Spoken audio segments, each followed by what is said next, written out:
Alors bonjour, la leçon d'aujourd'hui traitait des problèmes d'optimisation. Des problèmes d'optimisation, vraiment, c'est très, très, très utile pour des compagnies qui veulent minimiser les coûts, les frais pour du matériel ou des gens qui voudraient maximiser l'air. Par exemple, un fermier qui a tel montant de clôture qui aimerait se créer un terrain avec la plus grande surface possible.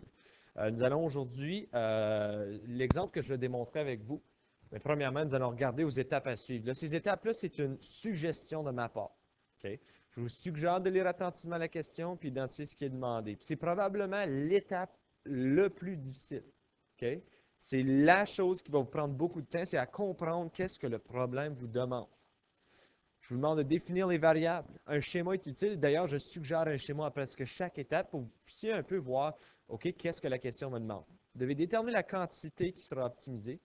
Vous devez rédiger une équation textuelle ou une formule en fonction de plusieurs, définir la variable indépendante, exprimer toutes les variables dans l'équation textuelle ou la formule, définir une fonction de la variable indépendante, résoudre f' de x égale à 0 pour déterminer les nombres critiques. Alors, nous avons vu les nombres critiques lorsque nous avons fait des graphiques. Maintenant, on va l'utiliser pour déterminer quel est le maximum ou le minimum, dépendant de lequel j'ai besoin. Et vous allez vérifier les nombres critiques et les bornes que tu as indiquées. Répondre directement à la question qui pose le problème. L'exemple que je vous demande, que je vais faire aujourd'hui en classe avec vous, c'est une boîte de carton dont la base est carrée et a un volume de 8 litres. Je vous demande de déterminer les dimensions qui vont minimiser la quantité de carton nécessaire à sa fabrication. En d'autres mots, je vous demande, selon, si je veux bâtir une boîte de carton qui a un volume de 8 litres, comment est-ce que je peux utiliser le moins de matériel possible en termes de carton? Donc, la première chose que je vais vous suggérer, c'est de vous faire un dessin. Okay? Préparez-vous à voir la boîte de carton la plus laide que vous avez jamais vue de votre vie. Alors, bon, on va essayer ça. Évidemment, j'ai passé mon cours d'art visuel avec un 33% plus le 20 points boni pour avoir lavé les tableaux du prof. Et voilà. Tiens. Et c'est une boîte de carton qui a subi beaucoup de pluie, qui a pourri et qui a fini par être encore plus belle que celle que j'ai parvenu à faire. Bon, on va dire X et X. Pourquoi est-ce que je mets X et X? C'est parce que c'est à base carrée. OK? Ce qui veut dire que la base de ma boîte devrait avoir la même longueur. Donc, j'ai mis X et X comme deux inconnus et H pour la hauteur de ma boîte. Ce que je veux déterminer, c'est l'air, parce qu'on demande d'abord c'est quoi le moins de matériel possible. Bien, l'air, c'est ici. OK? Ça, c'est l'air, pas le volume. Donc, pour trouver l'air, je vais dire l'air total de ma boîte va être égal au fond et dessus. Donc, l'air du fond et du dessus. Tout ça, plus 4 fois les côtés. Là, pourquoi est-ce que je dirais 4 fois les côtés? Bien, regardez, ça, c'est mon dessus. Ça, c'est mon top. OK? Ça, c'est les deux que je vais compter. Mais j'ai aussi un côté ici, un côté là. J'ai un côté ici qu'on ne voit pas, ça, je vais mettre une petite ligne. Puis j'en ai un autre côté en arrière que si j'essaierais de le dessiner, ce serait tellement un beau dessin qu'on ne comprendrait plus rien. Bon, alors ce que je vais dire, c'est quel est l'air de ceci? Bien, l'air de cela, c'est base fois hauteur ou longueur fois largeur. Excuse, pas base fois hauteur. Ce qui veut dire mon aire totale, longueur fois largeur, x fois x, c'est x au carré. Mon dessus est la même chose en haut ici. Alors, je peux dire x fois x, c'est x au carré. Mon côté, si je fais longueur fois largeur, c'est 4 fois x fois h. Donc, je viens de déterminer que l'aire totale de ma boîte va être 2x au carré plus 4xh. OK, c'est un bon départ. Il y a une petite chose par contre ici. Je dois déterminer qu'est-ce que c'est mon h afin d'avoir tout ça dans une unité de x. Okay? Parce que là, j'ai deux variables, je veux savoir laquelle est indépendante. Pour déterminer mon h, ici, je vais utiliser ce qu'on donne comme information pour le volume. OK? Parce que je le sais que 8 litres. Bon, qu'est-ce qui est tombé? Ah, mon marqueur vert. Pas rapport. 8 litres, c'est égal à 8000 cm3. OK. So, si je veux, je vais pouvoir dire ensuite que 8000 est égal à x au carré fois h. Pourquoi x au carré fois h? L'aire d'un prisme à base carrée ou d'un cube, c'est longueur fois largeur fois hauteur. Là, vous allez vous dire, monsieur, tu as mis tellement de couleurs dans ce carré-là que ça n'a plus rapport. Je comprends. Pour vous, vous suivez que je suis en train de trouver le volume x fois h. Je vais peut-être de confondre une couple de gens encore plus. OK. Cela, on va déterminer c'est quoi ma valeur de h. Donc, ma hauteur est égale à 8000 divisé par x au carré. Qu'est-ce que je peux faire avec ceci, vous vous dites? Ben, je peux aller remplacer ça dans mon h. Ce qui veut dire que si je le remplace dans le h, je vais avoir que mon arc total va être égal à 2x au carré plus 4x fois 8000 divisé par x au carré. Je peux maintenant entrer mon 4x, le multiplier. Je vois que les x vont s'annuler, au moins 1. Ce qui veut dire qu'il va me rester, l'arc total est égal à 2x au carré plus 32 000, divisé par x.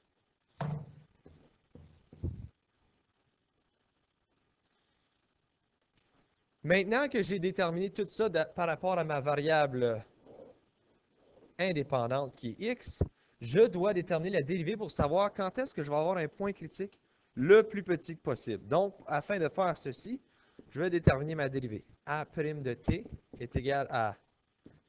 Bien, avant de faire ça, je vais tout mettre ça sur une ligne. Je n'aime pas que mon x ici est dans la cave. Je vais dire l'arc total est égal à 2x au carré plus 32 000 fois x à la négative 1. Ce qui veut dire que mon arc total va être égal à 4x. Mon moins 1 descend, c'est-à-dire moins 32 000 fois x à la négative 2.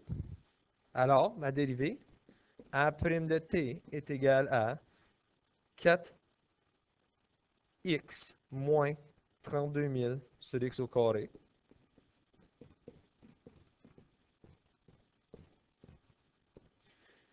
Et là, je vais vouloir faire ça sur un dénominateur commun. Lui ici est sur 1. Alors, pour avoir un dénominateur commun, je vais dire fois x au carré, fois x au carré. Ce qui veut dire qu'il va me rester 4x au cube moins 32 000, tout ça divisé par x au carré. Je viens de déterminer c'est quoi ma dérivée. Ouvrons maintenant une nouvelle page pour continuer ceci. Pour trouver c'est quoi mes points critiques, je dois dire A' de t est égal à 0. Quand je dis t, c'est encore l'arc total. Donc, je vais avoir 4x au cube moins 32 000 divisé par x au carré égale à 0. Bien, on va commencer par annuler notre x au carré, donc fois x au carré, fois x au carré.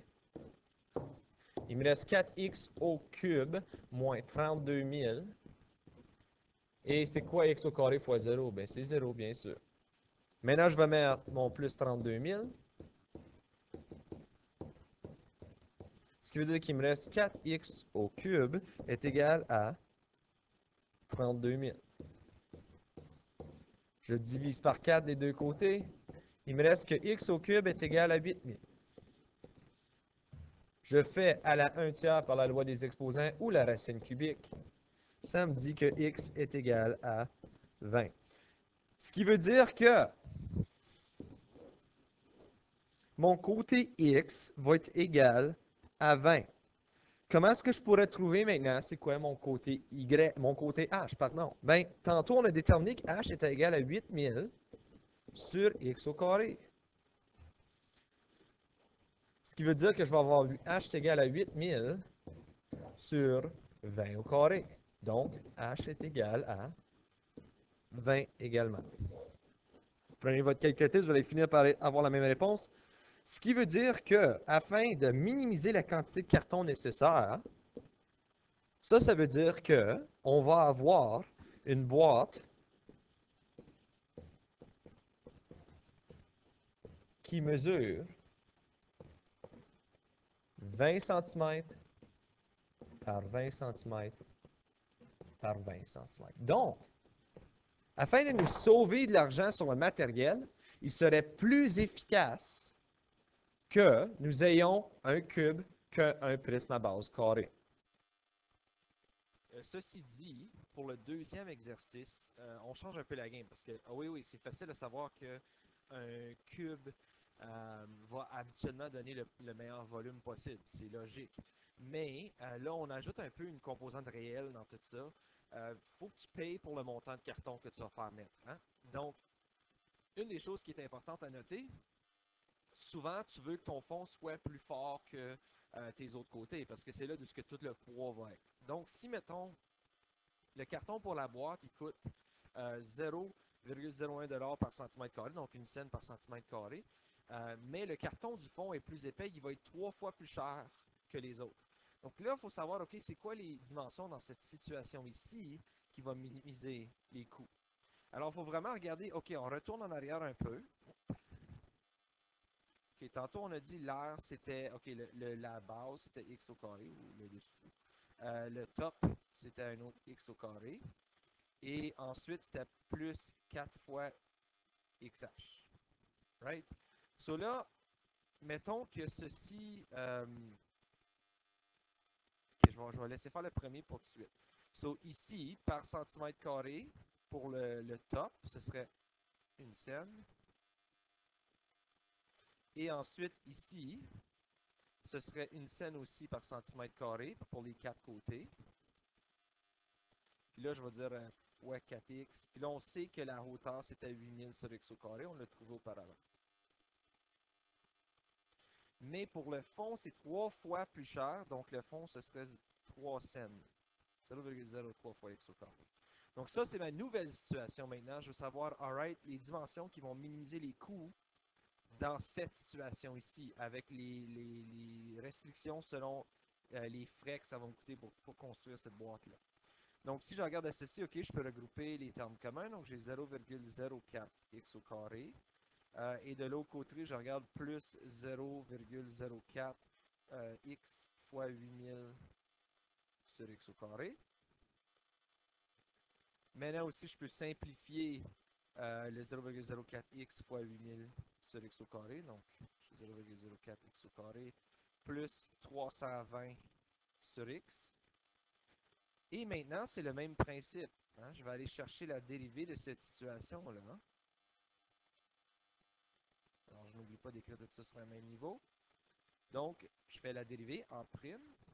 Ça me donnerait 0,08x moins 320x à la moins 2. Alors là, je vais vous montrer une autre façon qu'on pourrait aller chercher cette information-là. Tantôt, j'avais fait un dénominateur commun.